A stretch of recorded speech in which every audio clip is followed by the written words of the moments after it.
is going on, everybody? Welcome back to another edition of Generational Sports. And as you can tell by the hat that CJ is wearing, we got a big NBA Monday planned for us. Before we get into everything, of course, how we doing, fellas? Josh, how we doing? My co-host on this fine Monday. It's hot, bro. I'm sweating. Toasty. But I'm feeling good, though. I'm ready to talk about these hoops, bro. Playoffs been crazy. CJ, my fellow New Yorker, how we doing? All is well, brother. Glad to be on another episode with you guys, man. Yes, sir. It's always a pleasure having my guy on. But before we get into everything, of course, you got to shout the sponsors out for the one time. So if you want to bet on something, make sure you head over to mybookie.ag and use code USN100 to double your first deposit up to $1,000. Like we said, it's playoff basketball season, people. So you got no excuse to not waste your money on bets, okay? I'm just saying. We got that. We got some NHL playoffs. We got baseball in full effect. I mean, hell, there was a horse race like last week or something like that. So you know what? Go bet on something. Next up, we have RxHemp. RxHemp-USN will save you 10% on your entire order. They got the pain relief CBD creams over there. So if you're a little sore from your everyday activities of living life, go over there, check them out. You'll feel brand new. We have the Teespring shop, teespring.com/store/unwrap. Go check it out. If there's a show on the live lineup that you enjoy watching, like this one, or, maybe like me and CJ show the hard count as well, go check out the merch. We got our merch, and then the network has merch as well. So go support the squad. And then if you really want to support the squad, you can also go over to the Patreon, $1 a month. You're just letting us know you like what we do. $5 a month, you get 10% off that store I just told you about. You get access to our Discord chat where we're putting out some great content, some exclusive bets, some chats. Want to talk about life? Any kind of sport you want, music? Well, we got you. We'll give you stock advice, okay? So head over there. You also get entered into an Amazon gift card giveaway, and then the $10 tier is everything I just said, except that 10% discount. No, it doesn't stay there. It goes to 20.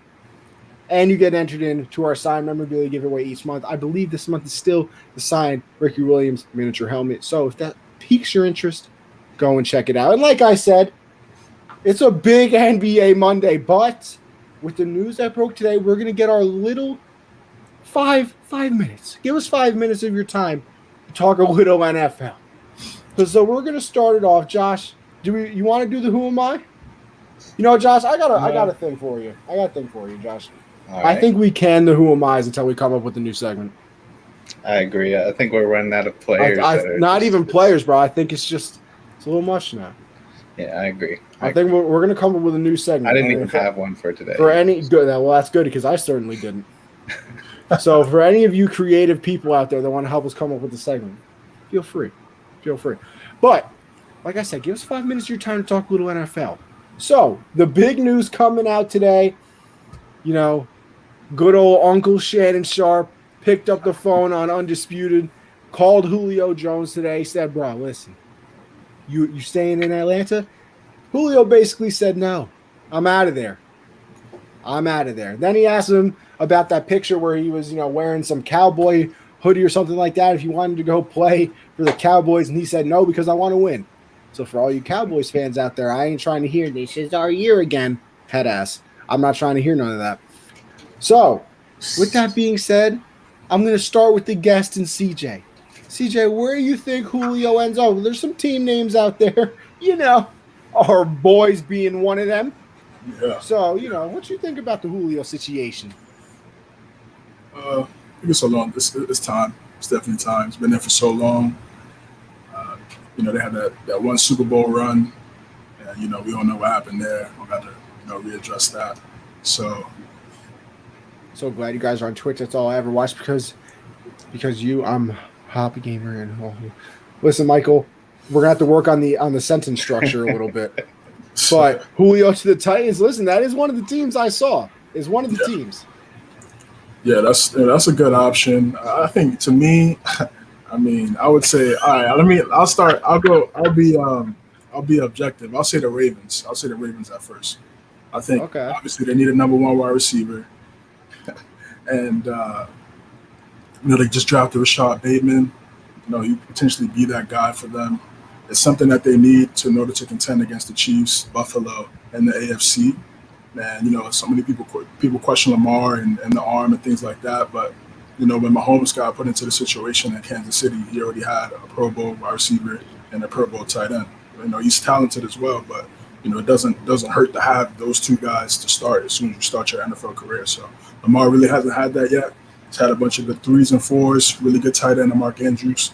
So if you bring a guy like Julio in there, can make all the catches. It's just a matter of him staying healthy. That's been his concern over the last few seasons. I think he only played 9 games last year, so he has to stay durable.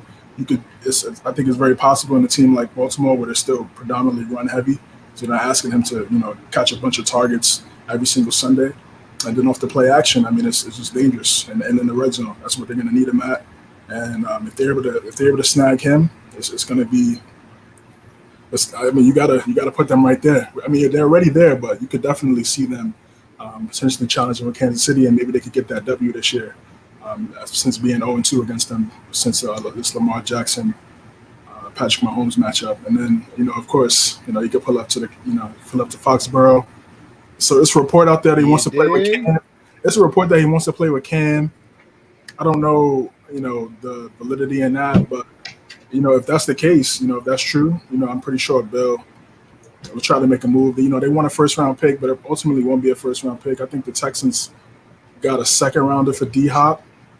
And so I could see something like that, maybe a second and maybe a late-round pick for Julio, for any one of those teams. But I say Ravens, Patriots, you could throw the Titans in there as well. But I think those would be the top teams, AFC teams. Falcons don't want to, keep them in the conference. Yeah, I agree with the fact that it's time for him to move on. It's just he's been there too long. Their window's kind of closed with the Matt Ryan and Julio duo. So I think it is time for them to move on. And like you said, D-Hop only went for like a second. Didn't Stephon Diggs only go for like a second too? Or something he was a first. That's crazy. He was a first. That Justin Jefferson. That is crazy. Right. Yeah. Well, Buffalo is a team I kind of want to see him on. I think they could pull it off. They're definitely ballsy with it. No thanks, bro. I'm good. Imagine that trio of Josh Allen, Diggs, and Julio. That'd be crazy. But I do think it's more than likely going to be a team like New England or Tennessee or even Green Bay. Green Bay's got to do what they can to get Aaron Rodgers happy, and apparently he reported to the camp today, so he's there at least. So they need to make sure he stays there. Another team just that would be fun to see him on, Arizona. Just to see all those receivers on one team, give Kyler everything he needs. I think that'd be a lot of fun to watch. But just because I don't know what the market's Josh, going to be one thing. Mm-hmm. Rodgers did not report to OTAs. I saw that he showed up. Nah, I'm looking at the ESPN right now. Aaron Rodgers wasn't among group of Packers who reported to Lambeau Field on Monday. Yeah, must have misread it. But still, if they want to get him to show up, they're going to need to make a move like that to get Julio. So I don't know where he's going to end up, though, just because, if Stephon Diggs is going for a first, but D-Hop's going for a second, who knows what it's going to take to get Julio. I think a lot of teams out there, because you can't have too many good receivers out there with injuries and everything. So I think everybody's going to be trying to get him, but I do see Tennessee or New England, teams in the AFC are going to have the upper hand because Falcons don't want to go against Julio. Yeah, I think all those teams make sense. Josh, you kind of stole my thunder. I was hoping nobody was going to say the Packers because, like you said, they got to do something to make Aaron Rodgers happy, and he's complaining about not having weapons, and then all of a sudden you throw Devontae Adams and Julio Jones out there. I don't think there's much complaining to be done. Obviously, CJ. Obviously, the boys got to make a little bit of a move here. Yeah. We got the nice Nelson Aguilar. Yeah, it's nice. I like it. We got Kendrick Bourne. I'm a fan. Hunter Henry and and our boy, I can't even think of his name now. Jonnu Smith. Love it. That's what I'm saying. But you had Julio in. But you had Julio, and now we're talking. Now we got a problem. So I'm hoping that the boys make one. I was watching a little TV earlier today. Somebody said the Browns. Oh my gosh. Now, see, here's my thing. I think if the Browns were to go after him, it would be because Odell's not there. Because I don't think they could make Odell, Jarvis, and Julio work. Not because of like money issues. I don't even know about anything like that. I'm just on-field strategy. I don't think they can make that work. And Well, if they couldn't make that work, then they need a new coach. Yeah. well, you see, no. But see, I don't think it's the coach's problem. I don't think it's the coach's fault because I have said it before, and Josh, you can attest to this. I think Baker gets a little scared when Odell or somebody like that's on the field. That's why he plays better when Odell's not on the field. So if you throw another person at him, I think Baker might die on field. I just want to know, like, how you got to this philosophy. Like, Baker, like, the Browns are better off with bad weapons. Bro, look at his play. Like, his stats backed it up. But this is a different Baker. The Baker we saw last year without Odell, like, we've never seen that, even his years before. Like, now he's different. He's confident out there. They had a nice run. They got into the playoffs, took down the Steelers. I think you get Odell back. I think Baker's a little bit different now. Listen, I hope so. I hope so because I want Baker to be good because he's kind of an asshole. Yeah. And that makes things a lot more fun than, just stand up there, answer their questions properly kind of quarterback. It's fun. And I want to see Colin cry on live air. Nothing I want more than Baker to win a Super Bowl MVP.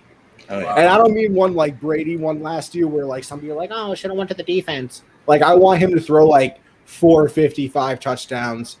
Everybody else did absolutely nothing on the team. That's the type of time I want him to be on. So it would be fantastic. Don't get me wrong, but I don't know. And here's my other thing. And this is just a little quick. You think Julio actually knew he was live?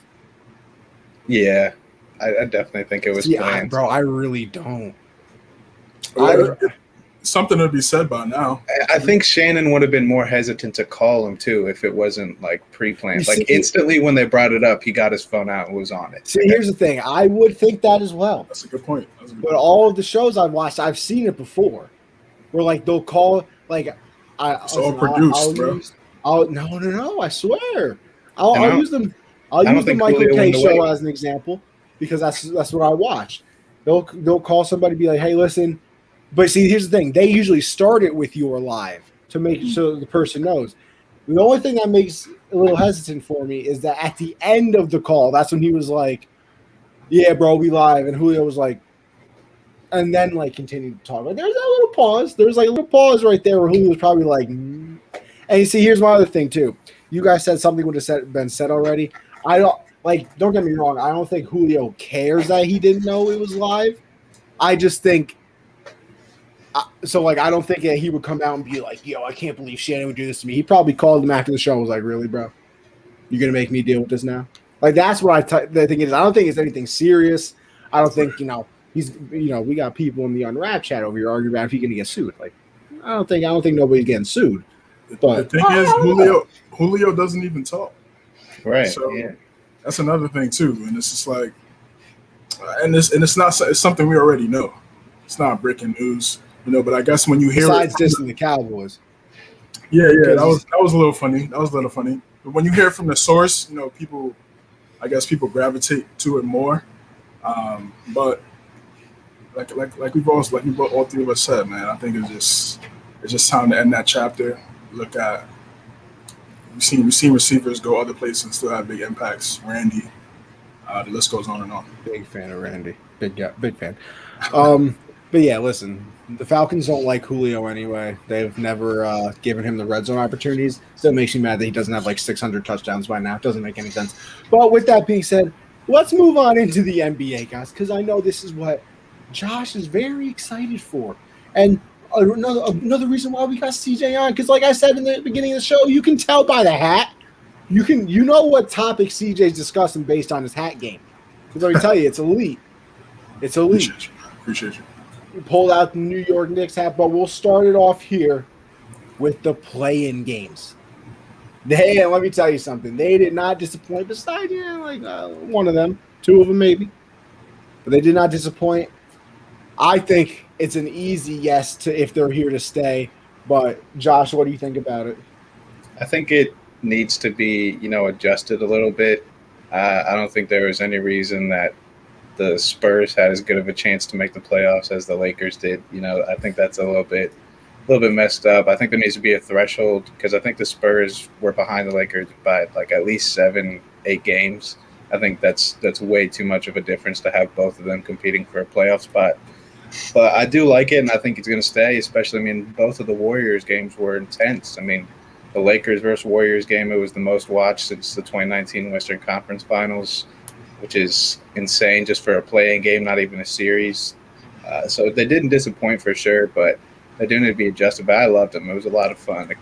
It sucks, because people try to look at it like, oh, it was just one game. The Grizzlies got lucky. It's like, no, the Grizzlies were on fire. The Warriors Steph couldn't do everything to get them in the playoffs. But it gives teams that, might have dealt with injuries early in the season a chance to bounce back into the playoffs where they should be, like the Lakers, teams like that. So I like it. I think it would definitely stay. It just needs to be changed a little bit. See, here's my thought for the change, and then I'll let you go, CJ. Why don't 7 and 8 just play for the 7 seed, and then 8 and 9 play for the 8 seed? Why are we even involved in the 10 seed, bro? If it is close, you could look at it in a way where they try to, make the format that way. I just say 7 seed stays a 7 seed, and then 9 and 10 play 8. I like that. I don't hate that either. That's it.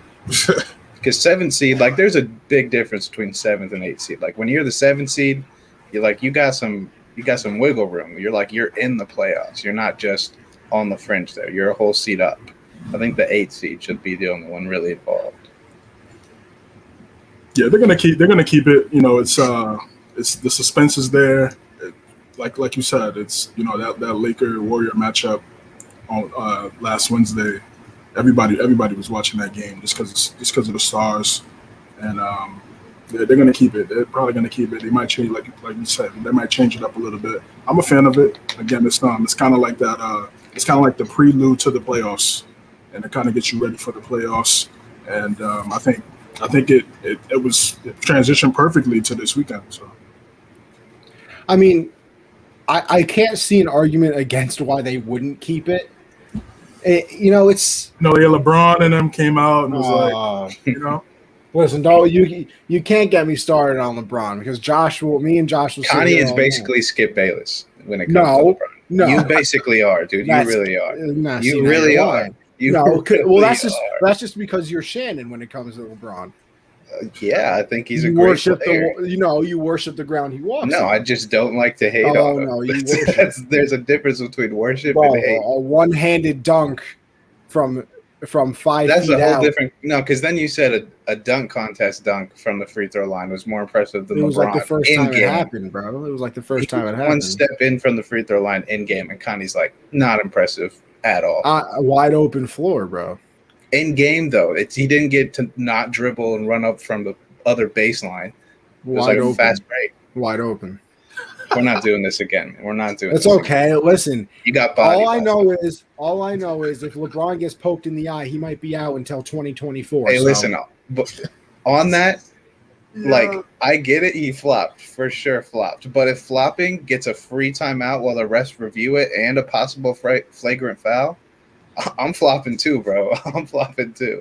Yeah, that's how he looks at it. Yeah, LeBron's smart. He's not doing that for the aspects of everyone's talking about. It just looks bad because he's like the face of the league. I'll tell you why, bro.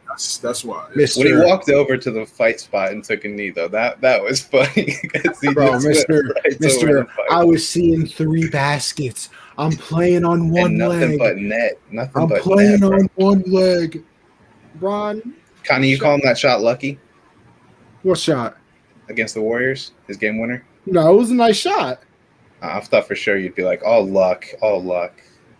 No, nice shot. Congratulations. Especially because he was seeing 3 rims. I can't even believe that he was even possible that he hit it. and I'm also just surprised that he can even play right now because he's on one leg. I thought we were gonna see an eye patch for sure. Oh, I wouldn't have been. Listen, he might have to come goggles out. at least. Eye patch and a knee brace or an ankle brace next game. I want the full leg contraption. You know, the one where it makes your leg stiff the whole time? Yeah, that's what I want. If he dunked from almost the free throw line in that, would you be impressed? Yeah, I would. All right. Now I would be. But, yeah, I mean, why wouldn't the playing game stay? Like, it doesn't make sense for them to go away. You're creating Game 7. And I mean, who doesn't like Game 7? It's what everybody says. It's the best thing in sports. You know, the best words in sports are Game 7, whatever, blah, blah, blah, all the cliches you want to call out there. But, I mean, it's the same thing that the NFL does, the MLB does, and everything like that with wild card games. What's the difference? I mean, there literally isn't one. I mean, you can make and then, of course, you can make the argument, oh, maybe the better team doesn't win then. All right, then don't put yourself in that situation. As CC Sabathia said the other day, don't suck then. Just don't put yourself in the situation, and you're not going to have to worry about being eliminated in one game. So I love the playing game.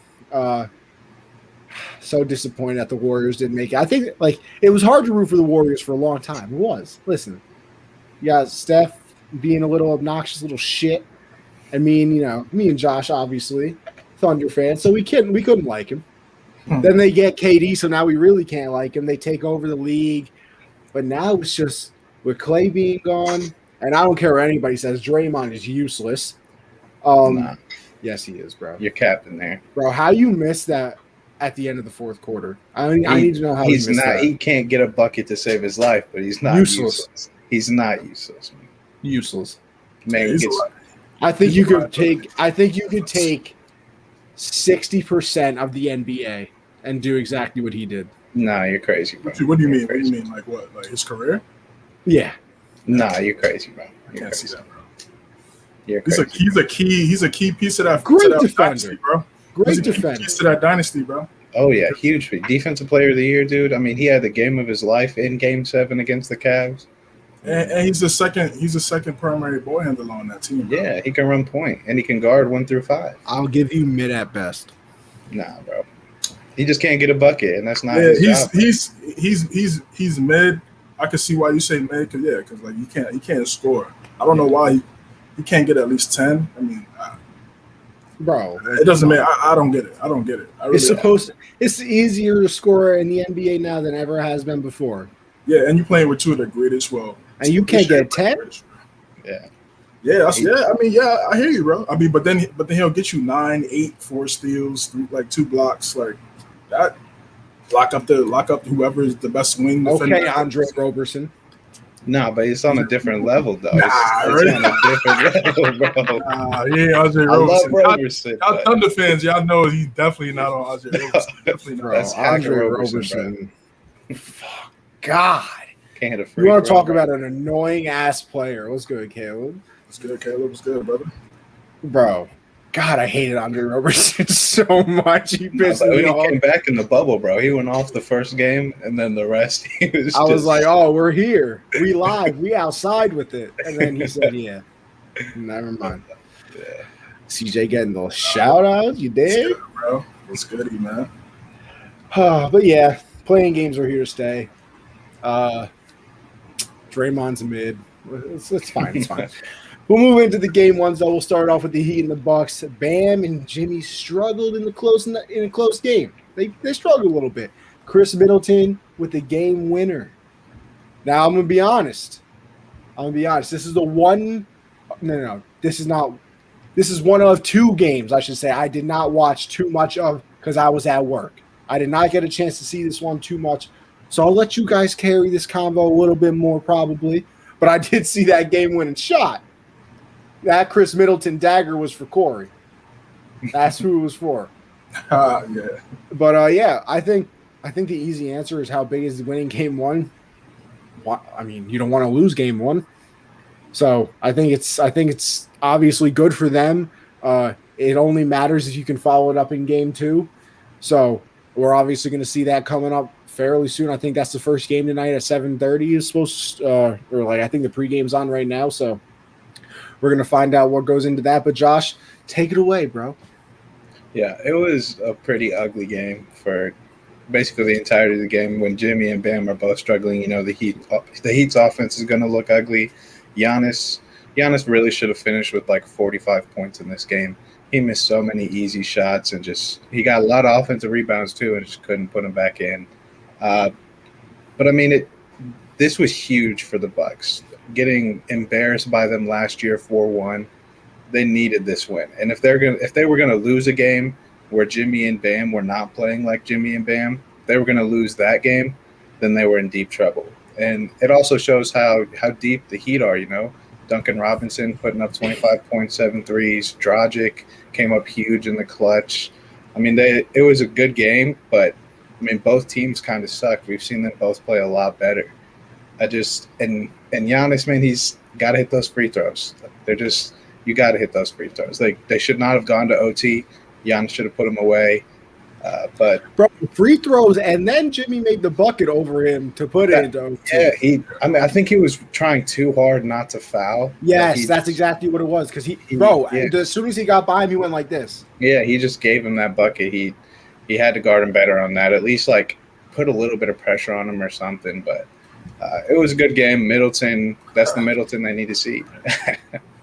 He was, bro. The machine from Jimmy Neutron was on fire against the Bucks. Man's a clown. But Middleton, did what they expect him to do. He had 27 in that game winner. Those are shots he has to hit when they need a jumper and not just, attacking the rim. It's got to be him. And you could see Drew Holiday's impact, way different from having Eric Bledsoe run the offense versus Drew Holiday. It's a huge difference. He can create his own shot, and he's an elite defender. So, bro, could you imagine if they got Bogdanovich like they were supposed to? Man, that would have been crazy. That would have been quite a squad, bro. That would have been the squad. But yeah, I think this was huge for the Bucks. So I know obviously you want to win game one because you don't want to go down 0-1, obviously. But the level of importance for this, for confidence-wise for the Bucks, I think this was huge. I think it gives them a big boost, especially against a team that knocked you out last year. Just made Giannis their bitch basically. So they really needed this game, and it was impressive. But I'm excited to see how Jimmy bounces back after a game like that. Now, CJ, I want to kind of start your answer off with something that Josh brought up with, they won a game in the Bucks where Bam and Jimmy don't play so good, but it was still going to OT. Now, you're happy you win, and we're kind of going to get into the same thing with your Knicks later on, but how kind of scary is it as well that you won that game without Jimmy and Bam actually playing to their ability? Well, I think you got to get a win any way you can. You could credit them playing bad to the Bucks defense. Drew Holiday, they made it tough on Butler at times. Like Josh just said, big time. It's night and day between him and Bledsoe. And I think even Josh Hart had to delete a tweet last week for pretty much agreeing with us just now. So I mean, it's going to be a chess battle. It's going to be a chess matchup in this matchup right here between the Bucks and Miami. Both teams kind of have similar identities. Have really good shooting. Could play well in the paint. Great defense. Two really good head coaches as well. 2 coach of the years. So it's going to be a chess match, and any W, if it's an ugly win, a W's a W. And I feel like gotta give credit to Middleton. He's going to have to be that guy, like Josh said, to make big time perimeter shots because Giannis isn't the best at that right now in his career. So and Giannis struggled. He did struggle on the free throw line. It's tough. If that's your best player. Usually, your best player, if you foul him, he's going to knock down those 2 free throws. In this scenario, you're going to foul him because he could potentially miss 1 or 2. You could get a possession back and maybe get the lead or tie it up and win the game. So it's going to be a close matchup. I took Milwaukee in 6, but I could definitely see it going 7. Like you guys said, Jimmy and Bam didn't play great. Tyler Hero didn't have a great game. They have a lot of guys that could get buckets. Kendrick Nunn, Duncan Robinson, Dragic hit a big time 3 to tie it up. So it's gonna be a back and forth battle. And I know the game's about to start in a little bit. I could definitely see Miami getting this one. It's tied up.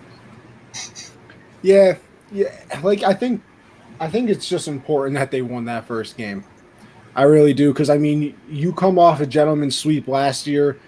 You know, obviously, all the talk is about them facing off again. If he can do the same thing, and a lot of people didn't have faith in the Heat, including me. Not against the Bucks, but just in general, because it didn't seem like they were themselves this year. But then you look at all the injuries they had, all the COVID situations and stuff that they had going on as well. So, listen, it's going to be an entertaining series to say the least. Like you said, Game 2 is getting close to tip off now. Actually, it says it's coming up next on TNT right here. So you know what? We'll have a pretty good understanding by the end of this show. Maybe it'll be halftime by the time we end. So we'll keep you people updated. Don't you worry. But with that being said, we'll move on to the next game, being the Mavs and the Clippers. Let me tell you something. Luka? Yeah. Problem. Luka's a problem. I mean, well, was it Luka? Who was in the Rookie of the Year with him? Trae Young. Yeah, it was Trae Young. Okay. Trae Young, DeAndre Ayton. Okay. I had the wrong year, bro. I didn't know if that was the Ben Simmons is still a rookie year. I couldn't remember it real quick. That was Donovan Mitchell. Yes. Bro, let me tell you something. Playoff Luka is a problem because this man got another triple-double. They steal a game in L.A. You giving them a chance, CJ? You giving the Mavs a chance to win the series? I mean, yeah, you got to give them a chance. They had they matched up last year. This is another rematch from the year before. Thoughts and prayers for CJ and what happened to the Knicks last night. Don't you worry, Matt. We're gonna get into that. I'm crying, Matt. Yeah, I think the Mavs match up with them perfectly. It's just going to come down to the role players for Dallas. Finney Smith has some big time shots. Tim Hardaway is going to have to step up like he did on Saturday to hit shots because they're going to try to double and bracket Luka and make him make that read and make the pass. Porzingis has to be 25 and 7 every single game in this series if they want a shot because with the Clippers have a duo that we expect to be dominant. So the Mavericks need to have that same firepower as well with their duo and Luka and Porzingis. We've seen Luka already be that guy. 30, 11 and 31, 11 and 10. It's just that's going to be around his average for the rest of his career. We already see it now. Second year, it's already been set in stone how dominant he is.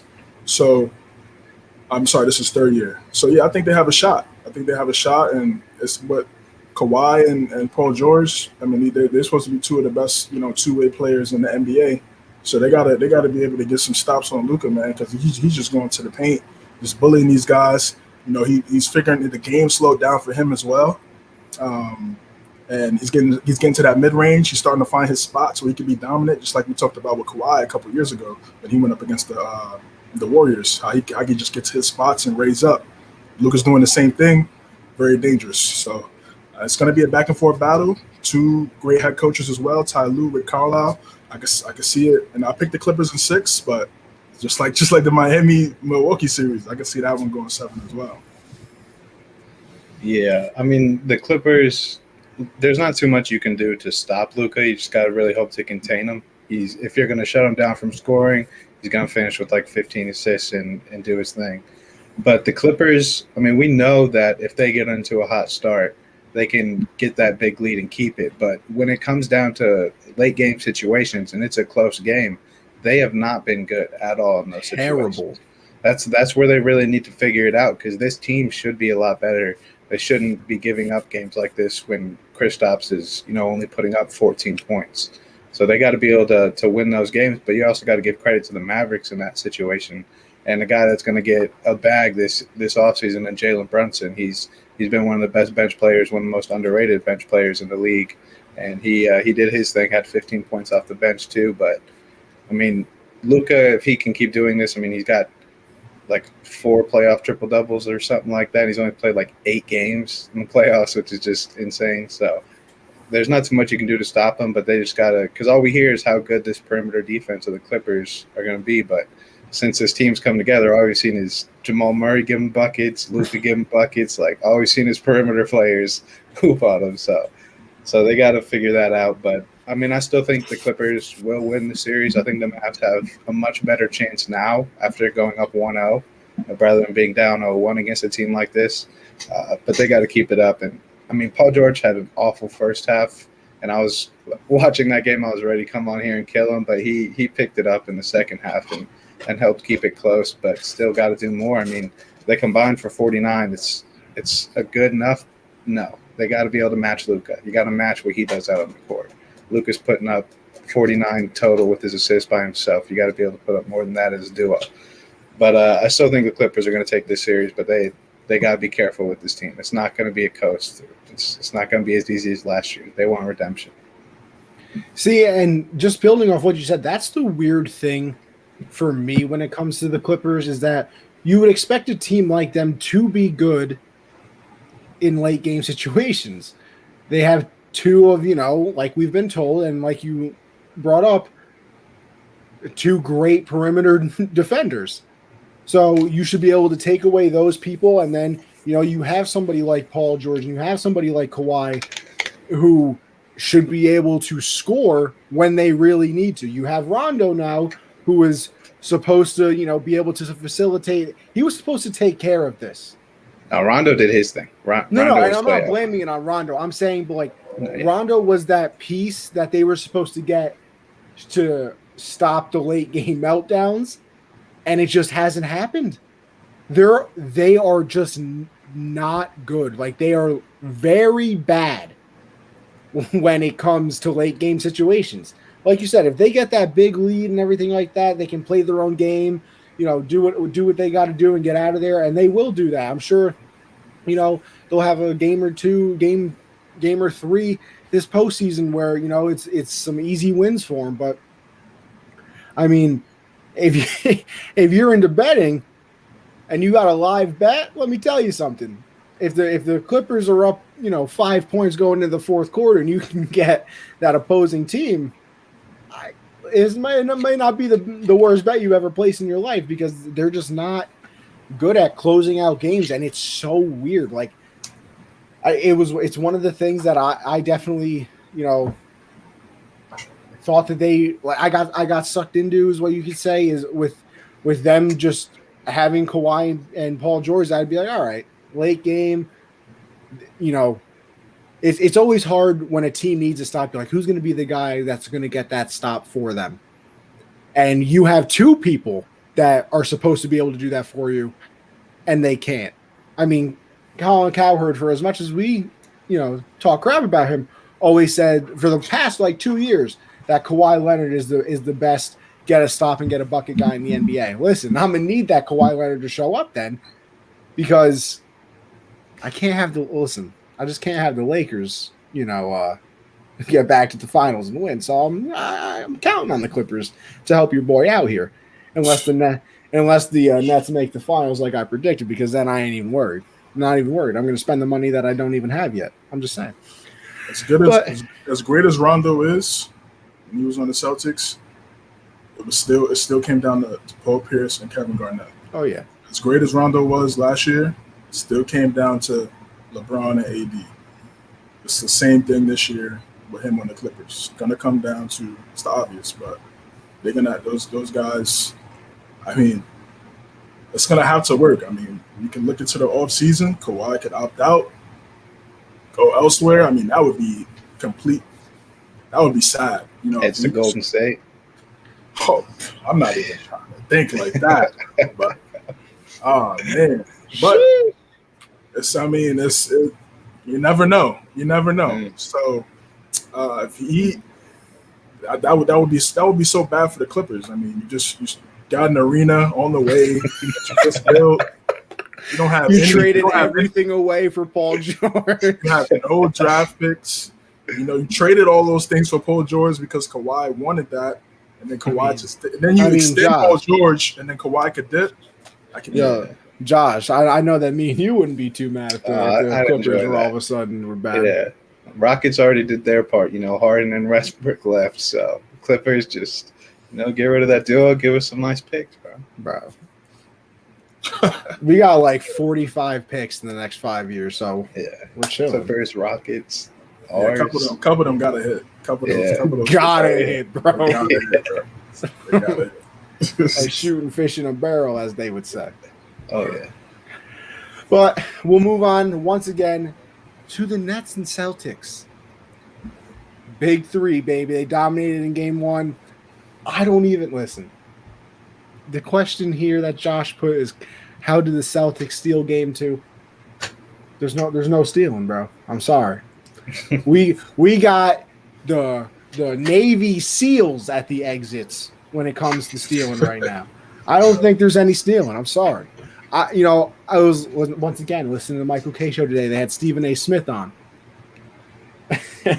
because Peter Rosenberg is a Celtics fan. For all the people out there that know who he is, he was like, "Hey, listen, if Jason Tatum plays great, is there a way they steal a game?" Stephen A. said, "Let me tell you, brother. I think he could put up 70 points and they would still lose." So it's a tough life for Celtic fans right now. Because, like, here's the thing: the Nets were not good in the first half. Like, they just weren't. I didn't even know it was possible that KD, Kyrie, and Harden could all be bad at the same time, and they were. They still easy win. Were you ever really that concerned that the Celtics were actually going to win this game? Because I'm sorry, I wasn't. Like, there were points where you're like, damn, I'm kind of surprised that they're in it. But I was never like, oh, my God, they're going to lose. Like, that never occurred to me. I'm sorry, it just didn't. CJ, what do you think about the big three in their playoff debut? And, I mean, hey, do you think the Celtics can steal a game? Because I got it on Navy SEAL lockdown. SEAL Team 6. They're going to have to play some of the best team basketball in the NBA playoffs this year, bro. Thompson, Robert Williams, those guys got to go for double-doubles. They got to get offensive rebounds, second chance points. They got to get in the paint. They got to get crazy, man. I mean, Robert Williams had a great game at 13, 9, and 9. That's pretty good. That's pretty good. Tristan Thompson has to be that guy that we saw in Cleveland a few years ago, and then get those offensive rebounds, get those putbacks. And then Tatum, what's going on, brother? And then Tatum, we know what Tatum's going to bring, and then it's going to come down to Kemba, Evan Fournier, and Marcus Smart. Those are the three other perimeter guys that need to, do some scoring to kind of take some of the pressure off of Tatum, because we know they're going to try to double him and make things tough for him. And you could throw KD on him. They could throw Jeff Green, Bruce Brown, Harden at times. You could throw so many guys at him so he gets different looks as he's coming up the court in different possessions. So what's going on, man? What's going on there, boss man? Yeah, so it's going to be a battle. It's going to be a tough. CJ, hold on. I'm sorry. Connie and Josh talking. Harry, do you not know that we're a jack of all trades here, bro? Oh, man. Oh, yeah. Come on. I've even gotten Josh to talk about baseball. Yeah, come on now. We're a jack of all trades here. UFC, bro. Video games. We started the show a couple weeks ago with some UFC. Jack of all trades here. I'm just saying. CJ, continue.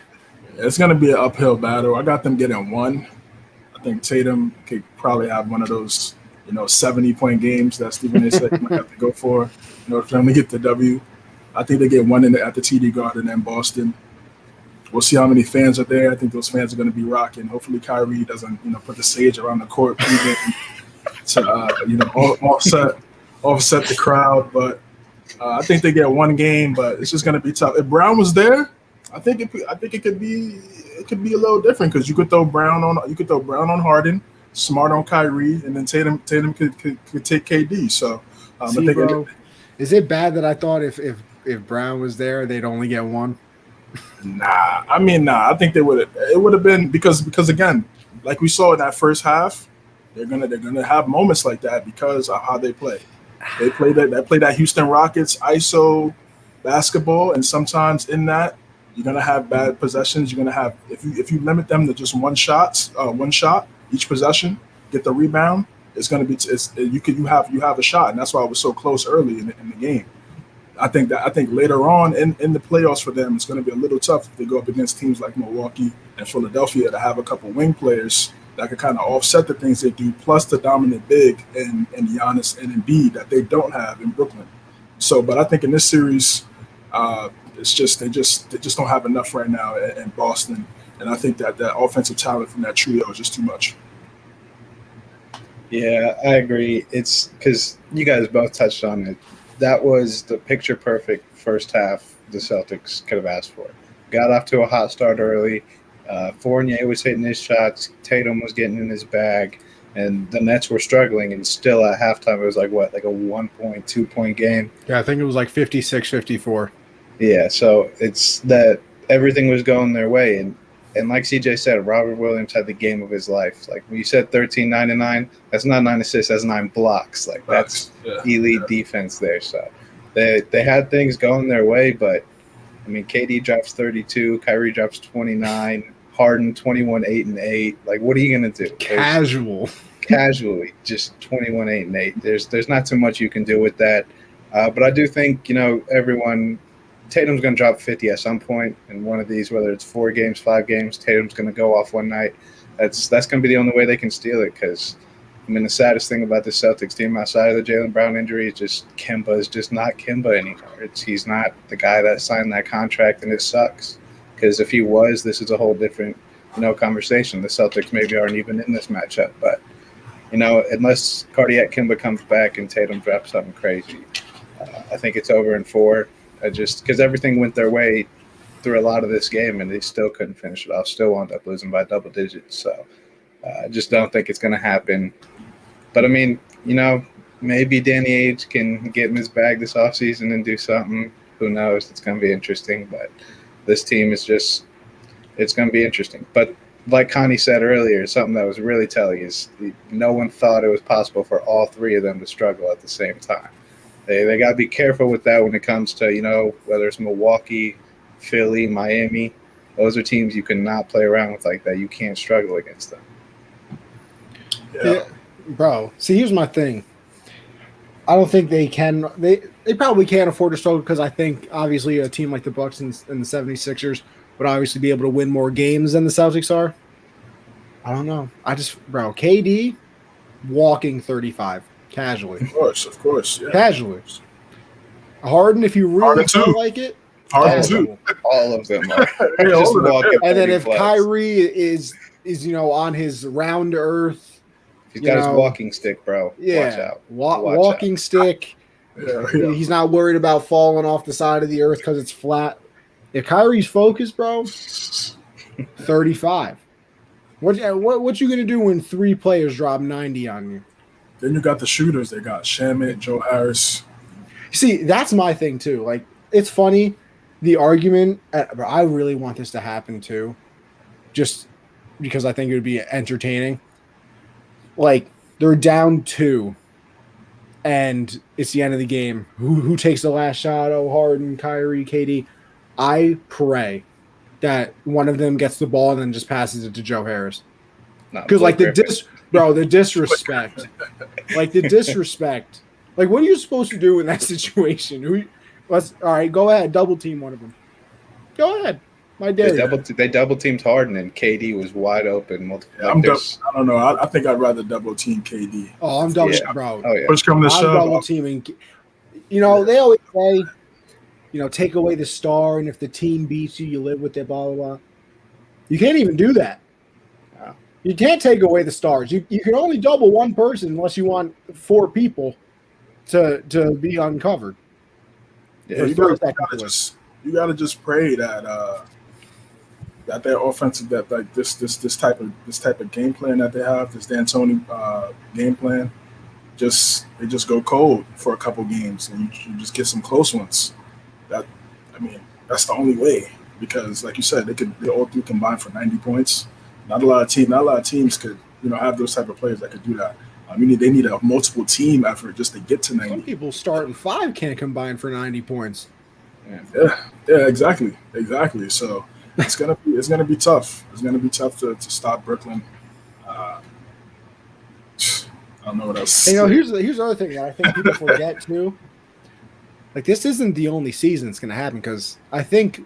They're all under contract. Yeah, they're all under contract till at least next year. I think after that, like, I think it's Harden that can leave the year He's probably after. got a player option. Yeah, but I mean, we got a whole nother year of this, so don't. I mean, even if they don't win this year, I wouldn't even be happy because then next year it's the revenge season. They should win it this year. Oh no, they should, and I think they will because, I can't have the Lakers win it, so I don't care who wins, honestly. So I feel like this is the best, one of the best opportunities for them to win it this year. I mean, but the West, they kind of knocked themselves out just because of how competitive that conference is. So you know what? It's gonna be it's fun. This is gonna be a fun playoff series. They even got me watching basketball. Like I told Josh, I don't think I watched a single game the entire season. Now I like casually, flipping on, third quarter, watch a little bit. I watched more basketball with the play-in and the first round than I did the entire year, easily, by far. yeah. So it's gonna be it'll be fun. And speaking of fun, the Blazers and the Nuggets. Blazers take game one. Dame drops 32. I just don't know. Josh, you think the Nuggets can do it without Jamal Murray, bro? I really don't think they can. People seem to forget that, obviously Jokic is the MVP, but Jamal Murray last year was dropping 40 twice a series on their way to the conference finals. So that's a huge loss. And now you're depending on a guy who is going to be a star soon in Michael Porter Jr., but this is his first year of really being a focal point on the offense. And, he didn't play amazing. I mean, he went 1 for 10 from 3. That's not something you can do. And Aaron Gordon, is a guy that picked up, great pickup. If he's your guy, you need to get buckets. You can tell they're shooting bad when Jokic only has 1 assist because he's getting guys good looks. They're just got to knock him down. And he did his thing. He had 34, but only 1 assist. It's just you never see that on Jokic's stat line. But I think that was a career low. Yeah, probably. But this Blazers team is hungry, bro. They started booing Melo. You fucked up, bro. Why would you do that? I don't know why they would do that. Hit back-to-back threes right when they started doing that. He had a great game. They had 6 guys in double digits. Dame obviously is going to do what Dame does. I just think this Blazers team is a little bit too much without Jamal Murray out there. I think Monte Morris is a great player. I think they have some good guards out there, but Jamal Murray's different. He's going to get you 26 plus in the playoffs almost every night. And that's not something you can just say is gone in the playoffs against a team like the Blazers. That's a lot of uncounted for points. So I think it's going to be tough for the Nuggets to win this. I still think they can because they do have the MVP on the team. But it's going to be really tough. They're going to need some big games out of Michael Porter Jr. and Aaron Gordon to win this. Yeah, 100%. Those 2 guys have to step up and be the scoring that they're missing right now with Murray being out. Jokic's going to do his thing. No one can guard him over there on the Trailblazers. But in the same way, no one could guard Lillard on the Nuggets. So he had 36 and 13. So his playmaking ability is definitely opens up things for the Trailblazers. I agree with Josh. I just feel like they have too much scoring power. And then you go to the bench, Melo coming off the bench, Anthony Simons, CJ McCollum had a great series against them 2 years ago when they went to 7 games. That was a great first round matchup a few years ago. But I don't know, man. I just feel like, and then it's not like it'd be different if they were a great defensive team. If Denver was a great defensive team, like okay, well then maybe they could get some stops here and there and make it tough. But if Nurkic or Cantor sets the screen, and Jokic is not that type of pick and roll big to step up on the screen and really show when Lillard's about to take a shot. So he's gonna sink, and those are easy shots. Those are practice shots for Dame. And so you could say the same thing for McCollum as well. So they're just gonna pick and roll them, just pick and roll them to death, man. And Nurkic is solid too. He's a big that you got to account for.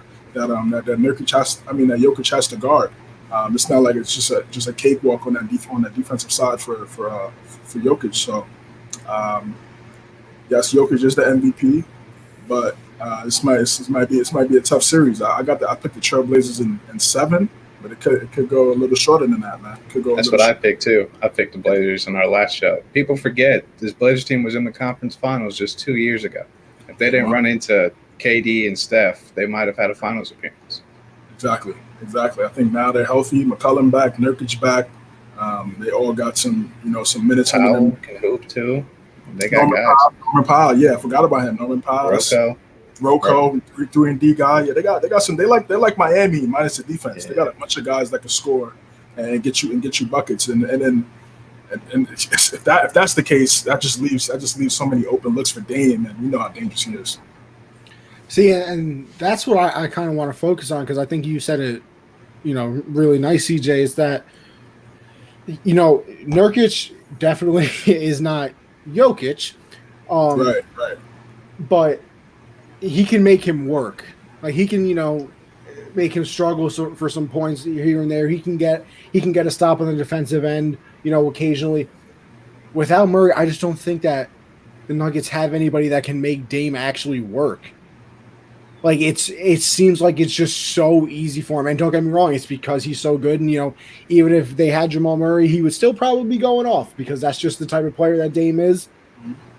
High key, the most disrespected player in the league. I'm sorry. I can't, bro. He's never mentioned in, like, MVPs or anything like that. Disgusting, by the way. Just had to throw that out there. But like I said, I just don't think they have anybody that can make him really work. And if they had Jamal Murray, I feel like it'd be such a different series, because now, you move it. It's the same thing with, like, getting a star wide receiver for me, is that everybody just moves down that slot and they can, kind of be where they are supposed to be. Because now you can throw it up in the air with, who's the number one scorer, if it's Jokic or Murray or whatever, go back and forth. You do you. But then everybody can move down. Instead of, Porter having to be the second option, he's now the third option. And he's probably better than every other team's third option, but he's not better than some team's second option. And then Aaron Gordon can go down to the 4 instead of the 3. And just that one step down type of thing can make a really big difference. Like, you don't want your number 2 wide receiver going against the best corner, but you'll take your number 1 wide receiver going against the best corner because you think that it matches up. For me, it's just that type of situation. You can look at it in all sports. Baseball, you want both of your aces going up against each other, and it's going to be tough. If anything, this is a series that I can easily see going 7. But it's weird because I can see it not going 7, because Dame just continues to do Dame things and just runs them out of the building. So it's challenging. It's challenging. They're going to have to find a way to slow Dame down. He's another one. We talked about Luka before, where it's not so much stopping him as it is slowing him down. That's kind of what you got to hope for Dame. You kind of got to hope that he just misses shots somehow. Yeah, a lot of pressure on Michael Malone, head coach. Oh, yeah. Not Mike. Yeah, Michael. Yeah, he made that no. no. See, here's my no. See, I got to stop you there. I have never heard anybody call him Michael Malone until that interview. Really? I think he was just trying to be an ass. I really do. Maybe, but either way, Mike, he's gonna have to figure out some adjustments, or he's gonna be on the street, because I feel like even though they got that Western Conference playoff berth last year, it's a new year. And he might get the benefit of the doubt with the Murray injury. He might get one more year. They might look at it that way. But I feel like I said last year, I feel like they could potentially try to get a new head coach. Look at a guy like Chauncey Billups. He's from Denver. He could definitely be a piece to kind of maybe help them defensively over there, because we know the scoring is key. They really know they have the scoring and the offensive power. But we're gonna see how great of a coach he is, because you look at these teams. There's all these teams in the playoffs. They have some elite level coaching, some really good coaching, couple coach of the years and things like that. So it's going to come down to those adjustments from those guys, especially Malone. It'll be fun. That it will be. Next up, we got the Wizards and the 76ers. Tobias Harris went crazy. I think he had like 37 points or something like that. they take game one against the Wizards. It was close there for a little bit. But if Tobias Harris is going to play like that, 76ers not only going to win this series probably, but you think they got some title hopes, CJ? It's going to come down to Ben. It's going to come down to Ben Simmons at the end of the day if they want to win the title.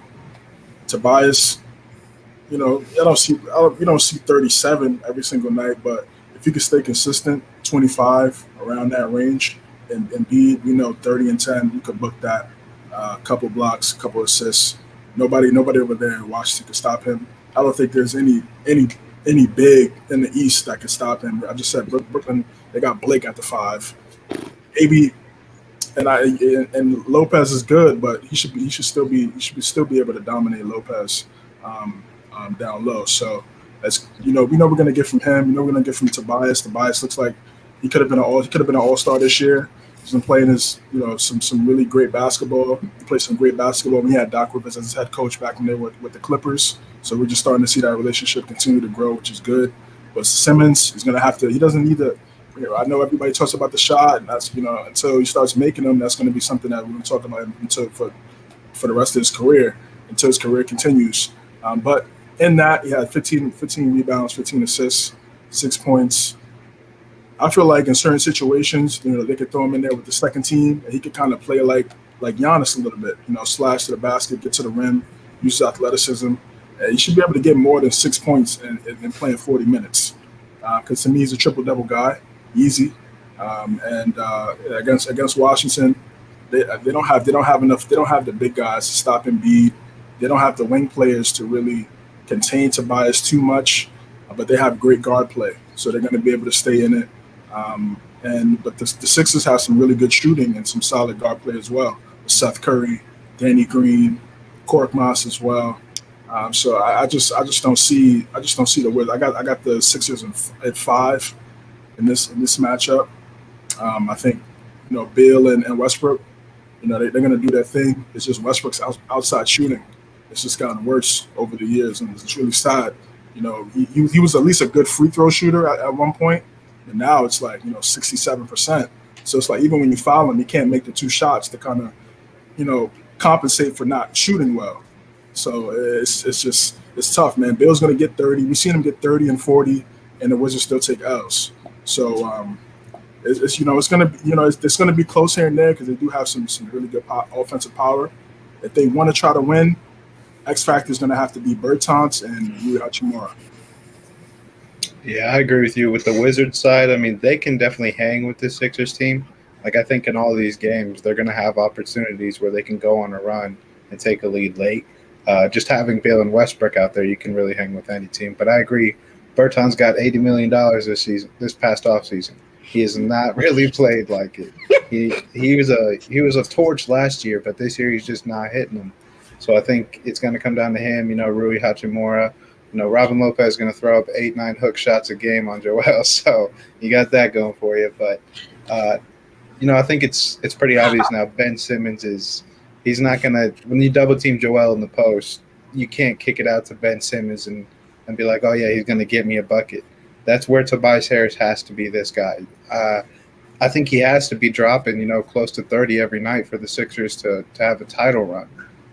He's had a very underrated season this year, though. He played at an all-star level all year, but obviously there's too many players at his position for him to really get in there. But, I mean, I think Tyrese Maxey needs to be out there a lot more, too. I don't think – because Ben's going to do what Ben does. Like he had 15 and 15. He's not going to get 25 points, but he's going to give you those boards and assists.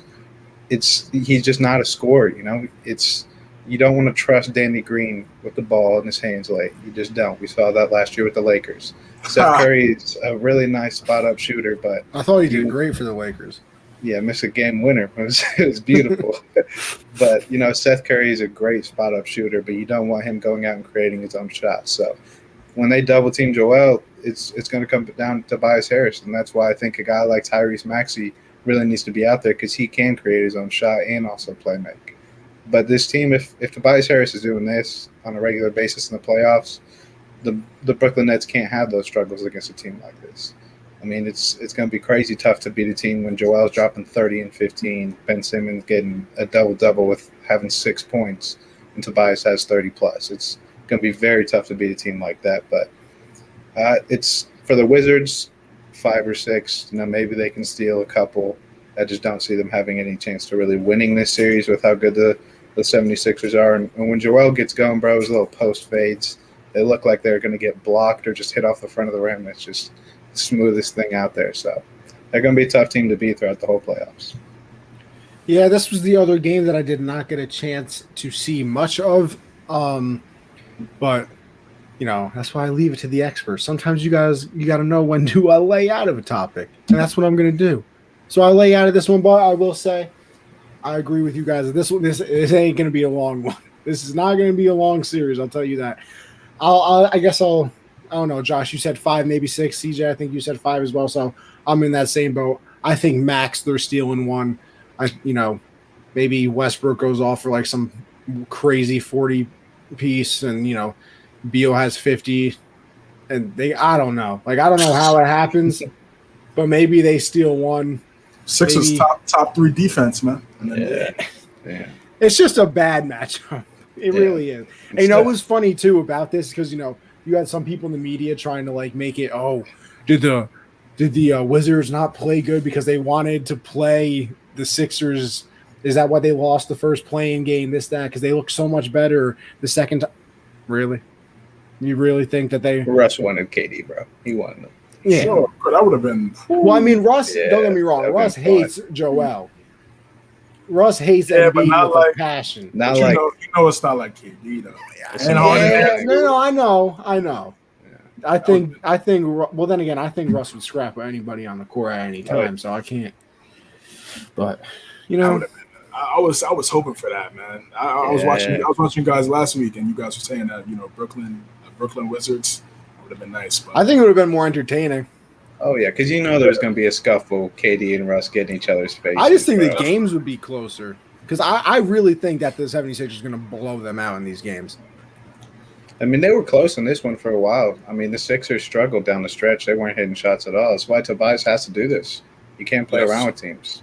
Ben Simmons 0 for 6 from the free throw line. I was so mad when no one killed him the way they killed Giannis for missing free throws. I saw you tweet that. Yeah. I mean, if you're going to kill Giannis for missing big-time free throws, Ben Simmons missed some when they were only up by 4 with a couple minutes to go. Missed 2 in a row. You can't do that if you're the second best player on this team, which he is. You can't do that. You got to hit those. Yep. Well, you know what? Let's go to a game that I thoroughly did enjoy. That would be the Lakers and the Suns. Suns dominated in game 1. AD, I didn't even know he was on the court. Didn't even know he was there. Hey, Disney. You got A Disney, and you got the Mickey Mouse, bro. So, listen. Oh man. Suns take game 1. Very important to them. I'll start it off with Josh again, because CJ, we've been waiting for it. Your Knicks, they're up next, so I'll have you start on that next one. But Josh, what you think of A Disney and the Mickey Mouse? Yeah, I think it was ugly for them, really ugly. I think we all just kind of expected, when AD and LeBron get healthy, it's over. Just because they're healthy does not mean they're back to where they were last playoffs. They're not even anywhere near that. I mean, Anthony Davis just – when he'd catch the ball, he'd look like he didn't know what to do with it. He didn't know if he wanted to go up with it. He didn't know if he wanted to kick it out. And every time he tried posting up, they'd swarm him with 3 guys, and he'd turn it over and make a bad decision. It didn't look like them out there. Their guys on the outside weren't hitting at all, and everyone on the Suns was playing their best basketball. I mean, Mikal Bridges, he's not going to give you 30 a night, but he's going to go out there and make those defensive plays. He's going to be where he needs to be, and that's what he did. Even when Chris Paul got hurt, couldn't really shoot anymore. Devin Booker. You see how CP3 handled getting hurt, LeBron. That's how you do it, bro. CP3 went to the locker room, bro. At least LeBron stayed out there. If you want to go to that, he probably spent the same amount of time in the locker room that CP3. So what are you saying? CP3 probably spent the same time in the locker room than LeBron did on the floor. So what are you saying then? At least he got his ass off the court. Yeah, I've seen those memes. Those memes are going crazy right now. They are, bro. Bro, Kevin Pillar of the Mets got hit with a 96-mile-an-hour fastball. He was on the ground for 30 seconds. LeBron, 98. Like I told you earlier, bro. If they're gonna People get really a free timing timeout, that shit, bro. That's they crazy. really are, bro. They're going Like, deep okay, into. like, But Before you continue, Josh, just 1 second. It's 46-20 at the end of the first, Milwaukee. hey, I told you that confidence from winning game one. That was I huge. mean, you want to talk about hitting buckets. I feel like they've missed 3 shots in the entire game. That's the confidence booster. They needed that. But the Suns, I mean, they came ready to play. All their role players did. Jay Crowder. I mean, DeAndre Ayton was the best big man on the court. He looked like that number 1 overall pick. He was playing like it. So I mean that class. I mean, Trae Young, Luka, DeAndre Ayton, all we're just waiting Marvin Bagley's ass to do something. But the Suns, they did everything they needed to do. Booker, he's going to give you 30 a night. I bet he's so happy to be in the playoffs and just so pumped to be able to be out here. So he dropped 34 like it was nothing, just a regular day in the office for Book. Casual. It's the Lakers, like we've been talking about them as a 7 seed, being the favorite in the series. They look like a 7 seed. Like they look like they belonged as a 7 seed. That's how they played. They just got to do more. I mean, AD cannot go 5 for 16 and beat the Suns team. It's just not going to happen. He's going to be the most important player in this series. I mean, LeBron's still 18, 10, and 7, and he played like dog shit. So, I mean, LeBron's still going to do what LeBron does. But it's going to be tough. This is a lot different from shut up, honey. Shut up. But, I mean, the Lakers, they lost game 1 against the Rockets and Blazers last year and wound up winning the next 4. So, this is still not a team to play with. I mean, Connie, it's just, he skipped Bayless with this, so it's impossible to talk Suns about in the Lakers. 5. It's impossible. But didn't you just have them in like 6 or 7 last week? Yeah, I changed my mind. They're that good. Suns in 5. Suns in 5. I'm going to hold you to that. But this Suns team is really good. I mean, before they matched up against the Lakers, I had them going all the way to conference finals. So I think they still have that opportunity, especially if Chris Paul can get healthy. And Ayton can play like that beast. It'll be interesting. But the Lakers got a lot of fixing to do because Caruso was the best player on that team. that's not good. No. Yeah, so for me, I kind of assumed a little bit. I thought I kind of did exactly what you said in the beginning of when you were explaining the game. I was like, oh, LeBron, AD back. They're gonna be, going to see the 25 for a piece. Then the other guys, they'll figure it out. Yeah, they're kind of like playing their way into some quality basketball. And both of those guys came back late in the season, but they didn't have 10 to 15 games to really figure things out. So they're kind of using these playoff games to kind of figure it out, which could hurt you. Could hurt you in some circumstances. You go down 0-2 or something like that, and potentially a close game 0-3. It could change the complexity of a series. So, but they got to play better, like you said. LeBron, the AD 5 for 16. AD, he has to play. He's looking like more of a jump shooter, and he's good at that. But he's better at being dominant, dunking on people, doing a nice little floater, playing closer to the rim, and then working at the outside. After he's already had so many points in the paint. Has to have a better game. He has games like this. We've seen him have games like this last year in the playoffs, and then he responds in the next game. I just feel like he has to be consistent in having great games, because again, the West is tough, and you can't just take a L just to take a L, and you can't just assume next game you'll be better. You got to play like every game is the last game. You got to have that type of mindset. And but I do think he will play well. Next game, and then from a schematic standpoint, they're gonna have to have AD play the 5, because Drummond just can't close for them. I think he should not get any minutes. He should not play. That's gotta be Gasol out there. Because I don't know, man. I don't know what's going on with him. Yeah. Oh yeah, well yeah, definitely. We talked. Yeah, we're going to get to that in a little bit. He's nice. He's nice. He's a problem. But yeah, he for Drummond, when he's in there, I just need energy, man. I need a double-double. There should be no reason why he's not getting a double-double every single game, bro. It's 12 and 12. Cool. That would help them immensely. And then LeBron and AD, they got to get the scoring together. But one thing about the Lakers, they're not that great of a shooting team. They're not a great shooting team. They don't have a guy on there that you can say is a sniper. They don't have those guys. The Nets have two outside of the key guys. It's Shaman and Harris. The Bucks have a couple. You got PJ Tucker. The Heat have a few. So the Lakers don't really have that. So they rely so much on LeBron and AD, and then those other guys just kind of find their way to try to get a few points to try to match that. But they got to give credit to Phoenix, man. It was a sloppy game a little bit with with Chris Paul getting hurt and LeBron going down. But Booker came out, played great, put up 34. I mean, it's going to be tough to stop him. It's going to be tough to stop him. You got to put Caruso, KCP. That's a tough night. It's a tough night for those guys. They're gonna have to. I don't know what they're gonna have to do, man. But they're gonna have to do something. They're gonna have to do something. And you can't let those other guys in Phoenix get hot. Cameron Johnson, Cameron Payne, Jay Crowder. Jay Crowder saw AD last year in the finals, and he was in Miami, so he knows how to play him a little bit. Shout out CP3 playing through the injury. Can never be LeBron. He always gets nicked up around this time, man. It's so sad, bro. Like Houston series a few years ago. Yeah, Houston they were series. winning that, bro. When he was with the Clippers. I think he had the ankle or a hand injury or something like that. Even when he was on the Hornets, he got hurt. So he just always can't catch a break in the key moments when it matters. But he looks like he's going to be able to play in game 2. Probably going to have to wear the sleeve again, but they're going to need him. They're going to need his 18 and 7 to with Booker putting up 28 points a night in order for them to have a shot and win 3 more times. Tough task.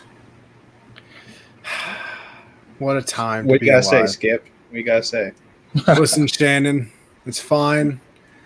You mentioned to CJ. I think Devin Booker going to be smacking Caruso's bald head around all series long. Mickey Mouse is going to have to put up more than 15, bro. Come on. 15? 18. Oh, sorry. We need scoring, LeBron.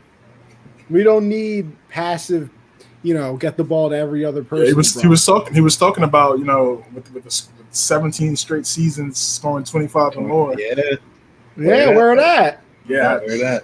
I hear it. What? I want 0 dark 30 LeBron.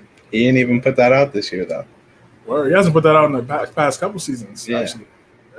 Yeah, because he probably realized that it was fucking corny. About time you did. Anyway. Need to see that Game 6 Miami Heat LeBron, man. I've been trying to see that. I want to see that all the time, but 2018 LeBron, bro. We need something. Yeah, he doesn't. He better hope Ray Allen's there to save him again. Jesus, Skip. Come on, Ray Allen bro. on that team, bro. Come on, bro. I knew that would get Josh. I knew it. They don't even have anything close to Ray over there, man. Nah, bro. Nope, they got a bald-headed Alex Caruso and KCP. That's who you rely on. Montrezl Harrell. Hey, Harrell was beast though. He's playing decent, and he bodied Kid Payne too. That was funny. Yeah, to Kid Payne. Pick on somebody your own size. I don't think he was even trying to knock him down though. I think he was just trying to grab him, but he's just so strong that he didn't even know he knocked it down. I think it's going to be a lovely series. Suns in 5, clearly. Go with 4. Go with 4. You're so confident. Go with 4. Nah. I got LeBron respect. sucks, bro. If you No. Well, you see, I think by about the 4th game, he'll be on 2 legs instead of 1. So, maybe he'll actually have a chance. I hope that eye recovers by then. I hope Connie eventually has like injures his ankle and is on crutches. I'm like, but dude, it's not broken, is it? Like just walk. Go play 36 minutes of NBA basketball on it. Listen, I'm not a grown ass. Go do it. I'm not a grown ass athlete. An ankle injury is an ankle injury. $2 million on his body a year. Okay, his ankle is. I might spend $2 million on food a year. So, crying. his ankle's not that different from yours, bro. It's pretty similar. I think so. I think it's much got the different. same bones in there. Nah, but he got more muscle around to protect that. Mine's hamburger grease, okay? So blue cheese. Blue cheese. Listen, Devin Booker's going to be out there buying everybody. AD. Nah. Give me they're going to need Dennis Schroeder to step up. He has to be that third guy. They need at least about 18 to 22 from him, man. Yeah. DA all the way over AD. That's all I'm saying. Now you're going crazy now. That's all I'm saying. Game 1. Chill out. Listen, if you had this much money riding on the Lakers not going back to back, that's your own fault, bro. That's your own fault. I think I'm going to be right. Probably, but exactly. That don't mean you got to hate all the Lakers. Oh, no, it does. It does. Because if I didn't, then I'd be like, whatever, who cares? But listen, when you get money involved, CJ, you know how it is. Ballpark, how much? How much? Listen, I got at least 200 with Caleb. I think I got like another 150 with my boy. Just going at the Lakers like that, just betting listen, against you got to LeBron, take advantage of delusional people. You got to take advantage of delusional people, bro. Just like Caleb, bro. When's the last time LeBron hasn't been in the finals? Was it like 2 years 20? ago? Outside of that year, that's what I'm saying. 09? Like a decade ago? Yeah, all right, he can make the finals. I don't care about that. He can make the finals for all I care. They could go 7 games. It could be a 300 to 301 game. As long as they take the L at the end of the night, don't matter. Don't care. Don't care. But you know what we do care about around here? The Knicks, baby. At least one of us does. And you know what? With that being said, CJ, this is all yours. Trae Young hit the game winner. Put a little hush on that Garden crowd. Real quiet. Bro, he said it's real quiet in here. The only thing he messed up on is like his finger was. Yeah, I don't know what he was doing here, bro. You're like, come on, Trey. But CJ, Mr. Nick fan, the Nick ambassador, Spike Lee got nothing on you. Take it away. Yeah, it was a heartbreaker for sure. It was a close game. The Garden was going crazy. Crazy, man. It was good vibes. Quickly hit those shots. Quickly is a fan favorite, so the crowd was definitely waiting to scream and quickly hit a 3 since we've never really do that because of the pandemic throughout the regular season. RJ caught the body on Bogdanovich. Bodied him. And then Bogdanovich, came back and answered late with that 3 after RJ almost stole it. Randall has to play better at the end of the day. 6 for 24, it's not going to cut it. They were 6 for 24 and only lost by 2. So you would hope that if he has a better game in game 2, the outcome would be different. And Trae Young, people talking about got to try to stop Trae Young from getting to the rim.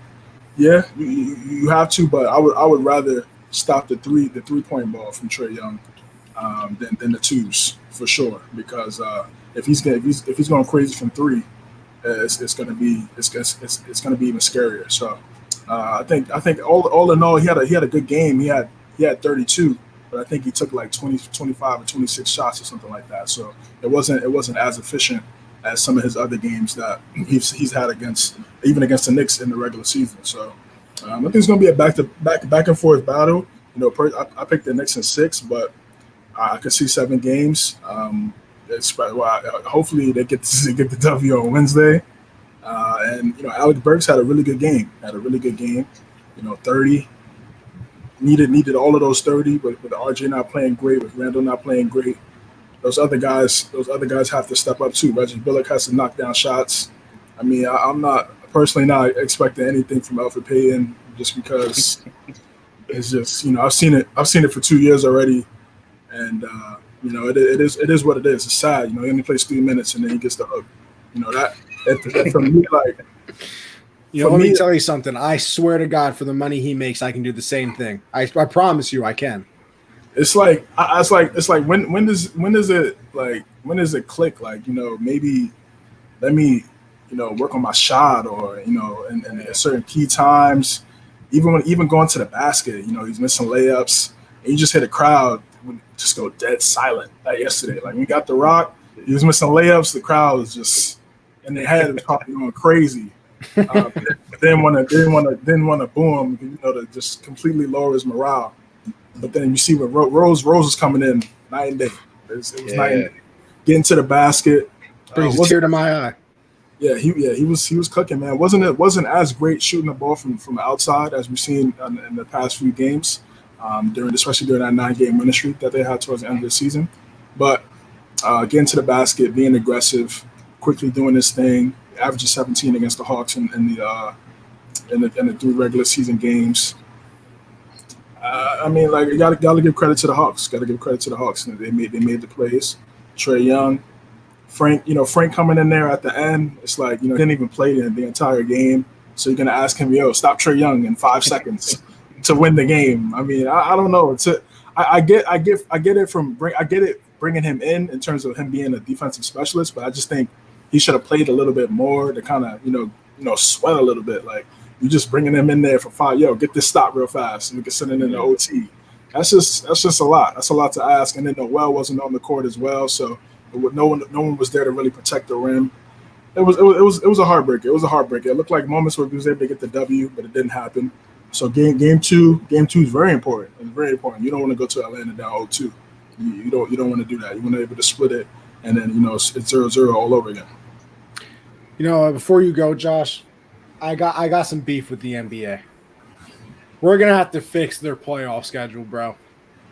Why we gotta wait till Wednesday for the Knicks game? I was saying the same thing, man. Bro, like, your playoff schedule is garbage. Why is there not like 3 games a day? We got 2 games a day or whatever it is. Yeah. Like, there's only 2 tonight. There's I don't 3 know. tomorrow. Put 4 on. Screw it. They want to make you watch it every single day. They want to stretch it out. Listen, I get it, but I don't mean I gotta like it. You know what I mean? But Josh, continue. I'm sorry. I just had to say it. Yeah, I agree with CJ. Julius Randle, he's got to be that guy he was all year for them. You can't go 6 for 23 because Alec Burks is not going to drop 30 a night for you. It's just not going to happen. But to the Frank Ntilikina thing, if you're putting him in there for defense and Elfrid Payton does nothing offensively, why not just play Frank? Like, what is Elfrid Payton really out there for? Man, I wish I could answer that for you, bro. I really do. Like, just what is he doing out there? It's to boost his confidence, but it's like, what confidence? He's only playing 3 minutes out of 12 in the quarter. Yeah. So, I mean, but gotta trust Tibbs. He's the coach of the year. I think he'll get this team back and ready for game 2. But yeah, Julius Randle's gonna need to do more. RJ Barrett didn't play terrible, but he's still got to play better than he did. D-Rose gonna do what D-Rose does. He was clutch, had that floater at the end to tie it before. Trae Young looked really aggressive though in this game. I don't think I've ever seen him come out that aggressive. I think he took like 4 of their first 5 shots. He was coming out looking for a shot and he found it. But I mean, and he's built for those, we need a bucket right now situations, because he's so good at drawing fouls. He's great at getting to his shots, which is, I mean, it's a floater, it's a layup, it's a step back. He has so many things he can kill you with. He's just kind of built for situations like that. It was so fun to see the Garden pump, though, with that quickly 3, like you said, CJ. That it was fun to hear crowd noise that wasn't just pumped in there. Like, you could tell the difference. So it was a good game. I think it's going to be a close series, though. I think it goes 6 or 7. I don't think a team gets swept or anything, because I do think Randall's going to bounce back. I don't think he hit a wall. I think it was just a bad game. His playoff debut. I mean, he's been in the league for 7 years. He's been waiting for this. It probably just wasn't his night, but I think he'll bounce back. I mean, the Knicks just overall didn't look like the Knicks we've seen all year. I think they just, were too hyped. They got out there, had that adrenaline kick, and it just didn't go their way. But the Hawks are not a team you want to let get open threes like that. The Knicks got to play defense. I mean, Bogdanovich is going to hit those. You got Herter, who's a knockdown shooter. Whatever. That didn't even look like Gallinari, though. That mohawk is – That's something else, bro. Someone's looking bro. like Chuck Liddell, bro. Like, yeah, I was like, who was that, man? He said Oh, Chuck Liddell. Big Iceman, man. He really did, bro. But this Hawks team they're a series team too. I mean, there's 4 and 5 matchups are always some of the best series because, I mean, there's very few games separating them. So Nick's got to fix it, Chuck Liddell. That's top 5 right there. That's top 5. But yeah, you know, this is what I kind of alluded to before. I can't remember what game we were talking about. Oh, actually, no, not this one, not this one. I knew about this. I knew we were talking Knicks. The Milwaukee and Heat game where, you know, we said Milwaukee won game 1, but are you still kind of nervous because they won it barely with Bam and Jimmy not playing well? It's kind of the same thing for the Hawks though, because they won that game with, I think they brought the stats up that Randall averaged like 33 against the Hawks in the 3 games this year. How many points did he have yesterday? 15. Like, yeah, 15.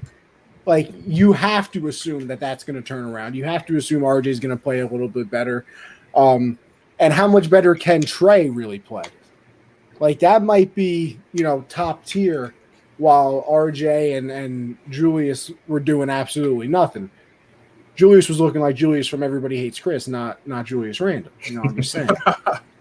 Yeah, it's gonna come down to which guard power forward duo plays better between Collins and Trey and RJ and Randall. I feel like the Knicks have a better bench, but again, like we said, Randall's gonna have to step up. You know, I think Nate McMillan did a great job of kind of playing man and then, you know, showing zone here and there to kind of make Randall be indecisive in his reads. And, you know, John Collins did a pretty good job, too, in contesting a lot of those mid-range shots that Randall's done a great job of knocking down throughout the regular season. So, you know, again, you know, yes, he averaged 35 against the Hawks, but it's to me, it's an asterisk to that because the first 2 games, they had Lloyd Pearson there, and he's a completely different head coach than Nate McMillan. And then in the 3rd game, Trae Young had got hurt in that game with the ankle injury, and they were up. They were up by like 10 before Trae Young got hurt. And then we came back and snuck a W. So it's just you know, it's different. It's different, and it's going to be a chess match, and we're going to see what happens, man. I know we're a day away, 2 days away. I'm just I don't know. See, CJ, I'm hoping for you because unlike Josh, I root for your happiness. What did I say that didn't root for CJ's happiness? No. I mean, I just root for CJ's unlike I root for yours. Oh, I got you. You know what I mean? There we go. No, but on the Knicks still, they had a chance to tie it up. That last inbound play, I don't know what that was. Josh, hear me out on this one. Hear me out on this one, bro. Ready? That's the worst inbound pass or worst inbound play since the Thunder last year. Yeah, man. No, I think ours was worse because Steven Adams had a clear-cut alley-oop to the hoop to win it. You know, you're right. And didn't. You're right. They didn't have anything. The Knicks just didn't do anything. First of all, terrible pass. Terrible. Yeah, I don't know what Alec Burks was thinking right there, bro. Yeah, so here's my thing too, and Stephen A brought this up today too. D-Rose got to catch bro. that. You got 0.9 left. Even if you're Randall and the play's drawn for you, you could have tipped it right back. Yeah. Wide open 3 because there were 2 people on Randall. They got to drop the play for D-Rose in that situation. D-Rose. That's quickly, the problem with the Knicks, though. Who's your closer? Got to be D-Rose. I mean, it can be Randall if he's in the right spot and he's hot at that time. But he hasn't hit those shots this year. That's why it's got to be D-Rose. D-Rose always hits those shots. That's what he does. Shout out that Chicago game. Yeah. Against Cleveland. Oh, yeah, that was a big shot. Here he goes. What a time. Here he goes. What? I was just bringing it up. Oh, yeah, just out of all his game winners, that's the one. I swear to God, that's the only one I think of. I literally don't even. I won on Christmas Day, Connie. I literally did not even know that. That was a big shot too. Against Kobe, bro. Against Kobe. I literally didn't even know that. Sent a floater on like 4 people. That was a big shot. Yeah. Big shot. Remember that one. You know, I'm still disgusted, by the way, when like a couple months ago when that dude tweeted out what athlete would you want to see that had injuries be injury free, and nobody said D Rose. On all the tweets I looked at, Everybody talking about Bo Jackson, this, that. Yeah, cool, whatever. Come on, D-Rose. D-Rose is like a top 3 answer, easy. Yeah, I think he's. But to me, he's a better player. I think now, just because from the simple fact that he's not relying heavily on the athleticism, much more craftier, much better shooter than he was. His game's a lot better rounded now. Yeah, exactly, 100%. And I think the athleticism, it's not what it was when he was 22, but I think it's still there. Burst. Yeah, he still has a burst. You can see when he drives to the basket, he still has that burst. He just knows how to use it better now since he's older and has learned from past injuries. Yeah, I feel like before it was on every play he could do it, and now it's like 10 plays a game where he's like, all right, I need it this time. Let me put it in 5th gear and get to the hoop. But you know what, CJ, like I said, for your mental health and happiness, I'm praying for the Knicks on this one. I'm sorry, but next round you guys are out anyway, so I'm sorry. That'll be fun, though. Philly versus New York, bro. That'd be fun. Oh, man. Joel at the Garden, bro. Imagine Noel sends his shit back. The crowd is going to go crazy. Yeah, see, and you know what? Let me shout out, because I shit on us New York fans from time to time because we're annoying. We really are. Like, CJ, we're annoying fans, and you've seen it because you live here. You know, people, we're kings of overreactions, things like that. You gotta love the fuck you chants. I mean, how can you not? Like, we do chants correctly. We do. The ones that Trae Young? Oh, yeah. Yeah, but they it's one of those, like, before unfortunate events, like. Oh, no, absolutely. It's one of those. But it's still so fun. Like when the Astros came back to Yankee Stadium, they were saying "fuck your birthday" to Altuve. Like, that's the type of energy I love. Oh, yeah. I love it. I will say though, Knicks fans, it's gonna be a little. Listen, Trey. If you thought the chants were bad in Game 1. Game 2 going to be even worse because you've been talking spicy. Yeah, you've been talking a little spicy. Exactly. You hit the shot, shushed them, and then continually said, "I want to hear those chants." It's going to be 10 times worse. Yeah, I want to see how we respond, bro. Yeah, I want to see how we respond to that. No, I respect it though. I love that. I want to see how. That's that energy I respond need. To that, man, because I need to see some Reggie Miller. You know. Please, nah. I don't want to. I'm rooting for the Knicks, but I love that entertainment. I love it. Nah, it's great. It's great, man. It's great either way. Whether you hate him or love him, it's going to be good entertainment, like you said. So, this is also a fair point. Cowboys do have the worst fans. Shout out Perry and Michael. But all right, we'll move on from the Knicks into our last game: Grizzlies and the Jazz. Grizzlies steal Game 1. Donovan Mitchell apparently irate that he did not play in that game, giving the Grizz a chance to shock the world, upset the number 1 seed. Yeah, and also this is ridiculous, bro. Bucks really got 70 in the second quarter. Bro, that is a huge confidence with that game. Currently, come on, what's the score? 70-45. There's 2.5 minutes left. Yeah. So, I mean, they call a foul on that? Come on. Giannis is just a big body, bro. Come on. Anyway, Josh, I'll give it to you. How do you feel about the Grizzlies, bro? They are on fire at the perfect time for them.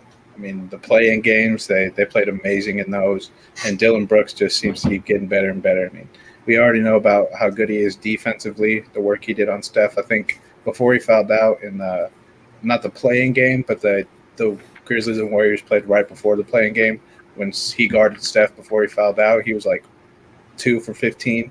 So he clamps. He knows what he's doing defensively, but he went out and put up 31 offensively. He had a great game all around. And, the Jazz need Donovan Mitchell out there because, I mean, that's in the regular season, that's 20-plus points. At the playoffs, that's 30, sometimes 40 points. That's not something you can just easily lose and be the same team. And Bogdanovic did his thing to keep them in it. He had 29.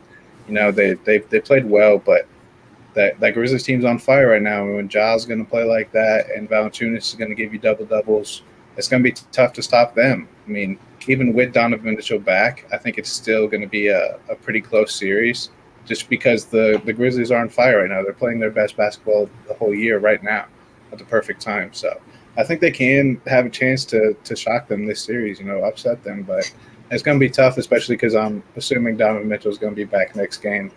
And with how pissed he probably was about the first game, he's probably going to go out and drop 45, so something crazy. So it's going to be tough for them to win it, but I can't see it happening if Dylan Brooks can, even contain him a little bit.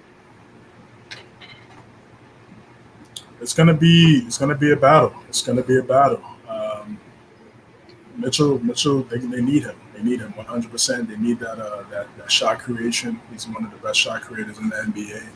And they need that 25 points per game scoring. Utah, they were up 3-1 last year against the Nuggets, and they gave up that series. They're gonna have to. It's gonna be a tough series for them, man. I picked Jazz at 6, but I knew it was gonna be easy. I knew it was gonna be a tough series, and you got to give credit. Got to give credit to Taylor Jenkins. Got to give credit to the Grizzlies. John Morant's really playing well. It looks like I got to give you guys a hot take on John Morant, by the way, after you're done. All right, cool. I got to give the game's really slowing down for him. You're starting to see that a lot more, especially in that Warriors game. And even last night, when the screen's set, he's slowing down, making the read, seeing what the big's going to do, and then he'll drive depending on what the big does. And then once the outside shot becomes more consistent for him, it's gonna be scary because we know what he can do from a fast break standpoint with his speed. So Dylan Brooks stepping up, being that second perimeter guy, like Josh said, stepping up and being a two-way guy. They're gonna need that. We hope that would be Jaren Jackson. He can still be that guy. He can still step up and give you 18 points, double here and there. But also Valanciunas. Valanciunas is really good. Has a great face-up. Really nice offensive scorer, and he's going to get Gobert. He's going to make Gobert work on defense. You could throw it to him in the post, and he has certain moves where he can pump fake and do things like that to get Gobert in foul trouble. And that's what happened last night. Gobert ended up getting fouled out. And once he's out of the lineup and he's not on the court, that just opens up the paint for all of those guys to create. So, they're going to need Mitchell. Bojan tried his best to clutch it out for Utah last night. Conley hit some timely shots here and there, but he also missed some shots here and there. Former Grizzly, so I think it's gonna be a back and forth matchup between two really good teams, and I feel like we've said this before about some of these other teams. They shouldn't be where they're at. I think if the Grizzlies had Jaren Jackson and some other injuries here and there, they'd probably be a higher seed. So I like this first round matchup, and for Utah and Memphis. All right, now maybe I might have gassed it a little bit on a hot take, but I think it is to some people. I'm just saying, Zion's great. You guys can keep him, bro. I'll take Ja and not think twice about it. I'm sorry. Point guard. Is that recency bias? Or No. First of all, I don't think Zion 27 a game on 60% shooting. Oh yeah, I don't blame Zion for the Pelicans missing the playoffs. I don't blame him. That's all right, bro, because you can have that for 8 years. I'll take Ja dunking over people and then developing an outside shot for the next 15. Are you hoping he develops it? Oh no, I know that's the same. I got faith. Because that's the same for Zion. I believe Zion will. Because I don't think Zion will. They both risk their bodies on crazy dunks. But you see, also Ja being a point guard, he's just involved in the game more, bro. Touching it every time he's going up the court. Yeah, it's Zion too. Zion could have missed. I think it was Zion could have missed over 100 shots and still shot over 50%. You know what? Like I said, you guys can have him. I mean, I'll take Zion. I'll take Zion. I mean, for the Pelicans, I just think that I don't think they got the right coach. I don't think Van Gundy's that guy for them over there in New Orleans, and then we'll see what they do with Alonzo Ball, restricted free agent. Might pull up, might pull up to New York. So we'll see how that plays out. But I would still take Zion. Ja was great though. But I feel like forwards seem to always have the upper edge over the point guards. You've seen it. Just look, or guys 6'6" and up, I should say, seem to always have that edge when it matters and in key situations. I don't blame you. I'm just saying. Ja, very impressive. Very impressive. Yeah. Basic now. All right, maybe not outplayed, Yeah. but he stayed with Steph in that game. Yeah. Then listen. Let me tell you something. Actually, next generation, we're good. We got Zion, Already Ja, Booker, Trae Young. Yeah, like we're good. Everybody always scared about like the next generation coming and like the older one leaving. I'm fine. I'm good. Yeah, the talent pool in the NBA is endless. I mean, look at the guys that's coming in this year. Yeah. Cade, Green, Kuminga, Jalen Suggs. Yeah. When it comes to talent, you don't have to worry about that in the NBA. So it's just gonna be who's gonna be the face of the league. Like LeBron pretty much has been like the face of the league for so long. You know they're gonna make it Zion. They already posted. It could be Zion. It could be Luka too. Listen, I want it to be Luka because I think he's just more entertaining, honestly.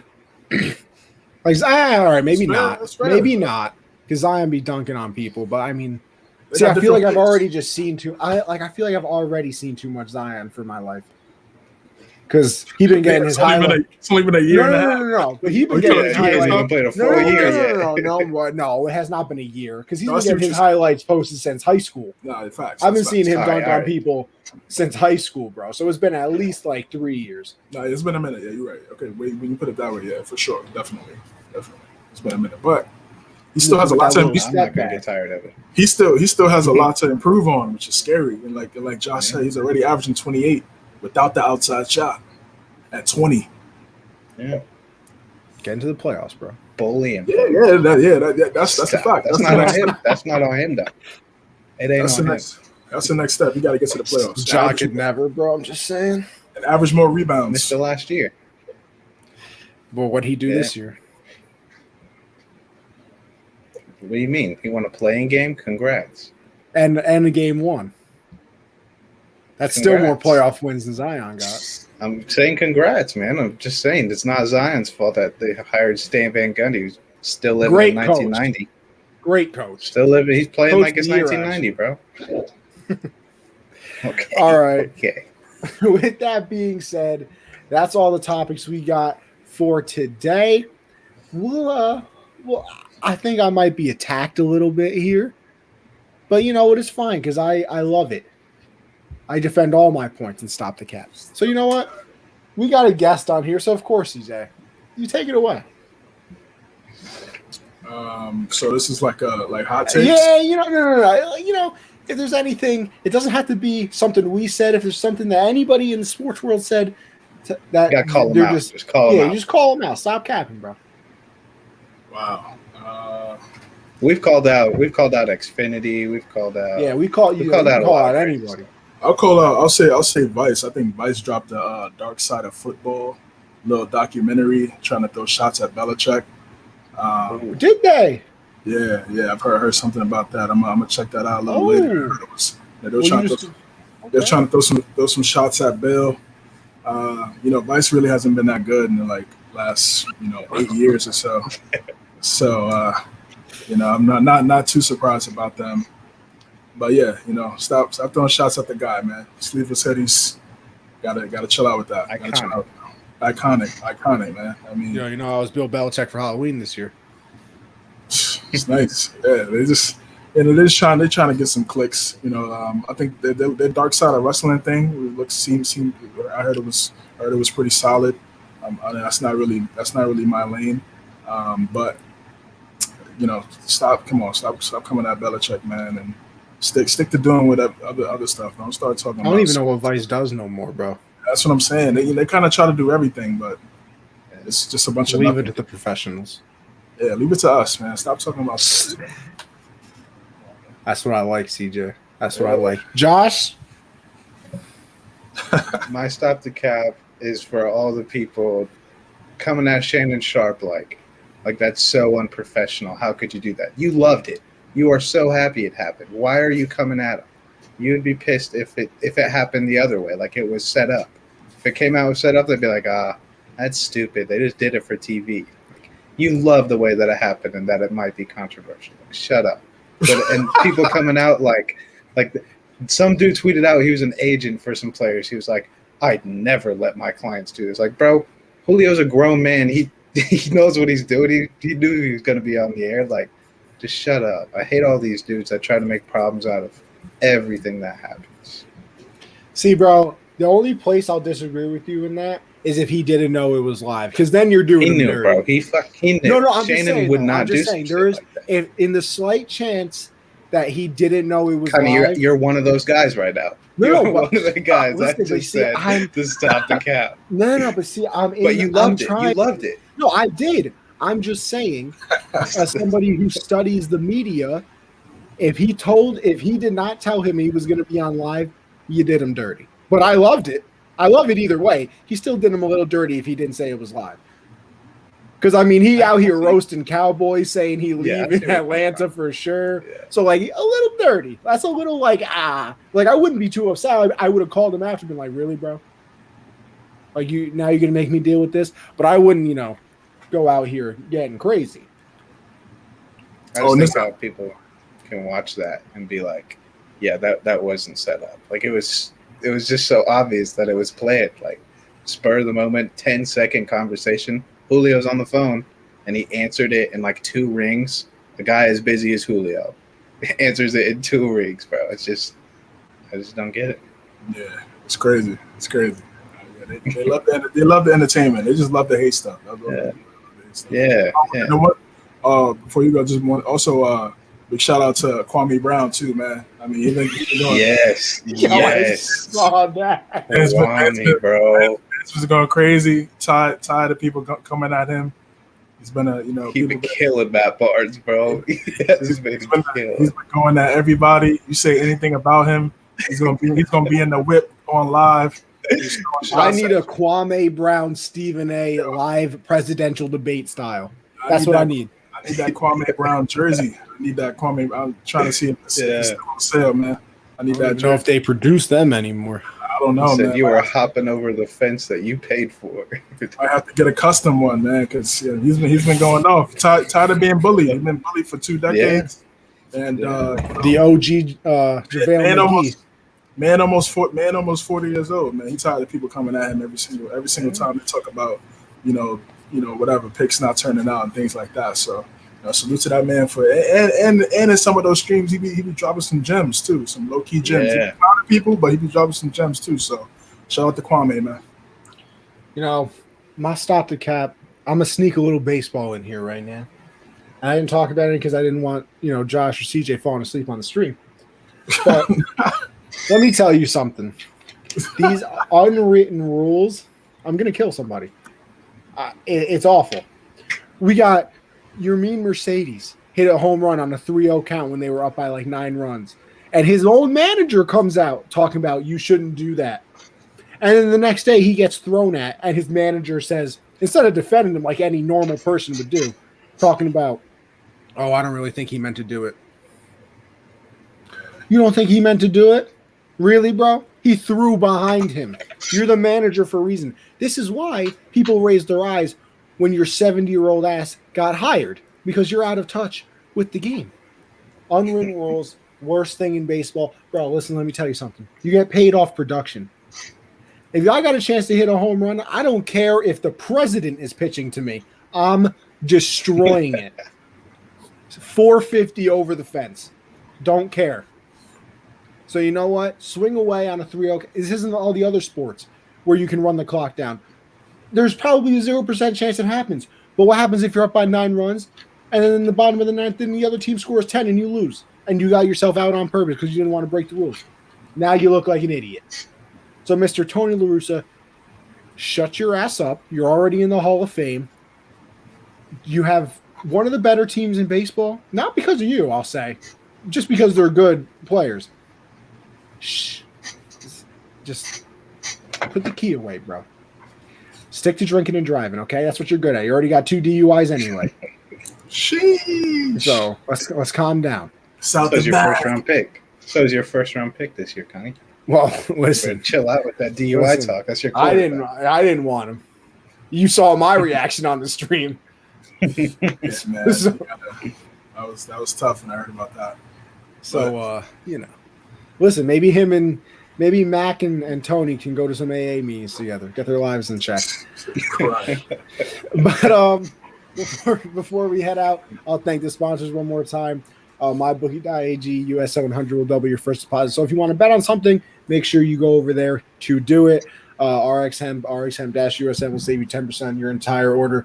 They got the CBD creams over there. So if you're in a little bit of pain from the everyday struggles of life, go over there. You'll feel brand new when you wake up in the morning. The Patreon is $1 to support the squad. $5, you get 10% off the store that I will tell you about. Access to our Discord chat, and you get entered into an Amazon gift card giveaway. And then the $10 tier is everything I just said, except the 10% discount goes to $20, and you get entered into our signed memorabilia giveaway each month. Next month, we will actually be giving away a signed Josh's dog. Josh is going to sign it himself right on the ear. But nah, this month is a signed Ricky Williams miniature helmet. And then finally is the Teespring shop, teespring.com/store/unwrapped.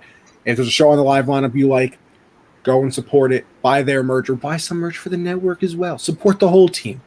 But with that being said, I hand the floor to our wonderful, esteemed guest, Mr. CJ. What you got for the people before we head on out? Thank you guys for having me again. Find me at the Garda Pod. Just dropped a new episode reviewing the Game 1 recap, the NBA playoffs. And you can find me at the Hard Count live on Tuesdays, 9 p.m. Eastern. Screaming everywhere, all platforms as well for the Garda Pod and the Hard Count. Thanks for having me. Come on, Josh. You know you always next. Follow me on Twitter at Jolin_4. Subscribe to the YouTube channel, Generational Sports, and tune in next Monday, 7 p.m. Eastern. Yes, sir. As for me, you know the vibes by now. This is every Monday, 7 Eastern. Tomorrow, me and CJ, Hard Count, 9 p.m. You know, a little Julio Jones talk in there. Maybe a little Aaron Rodgers not going to the OTAs. You know, whatever we want to do.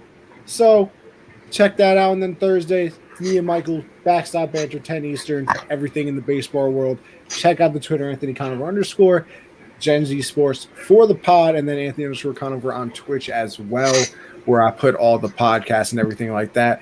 And you know what, CJ? I'm glad that you got the Guard Up pod back up. Yes, sir. I saw you post that. I was excited. I've been trying to listen, people. I'm a toot my own horn here. I've been trying to get this man CJ start posting things all the time, and I love that he is. I'm loving it. So CJ, thank you for being on the show as always. Josh, I will sadly see you next week. But until then, we'll catch you guys next week. Catch you guys.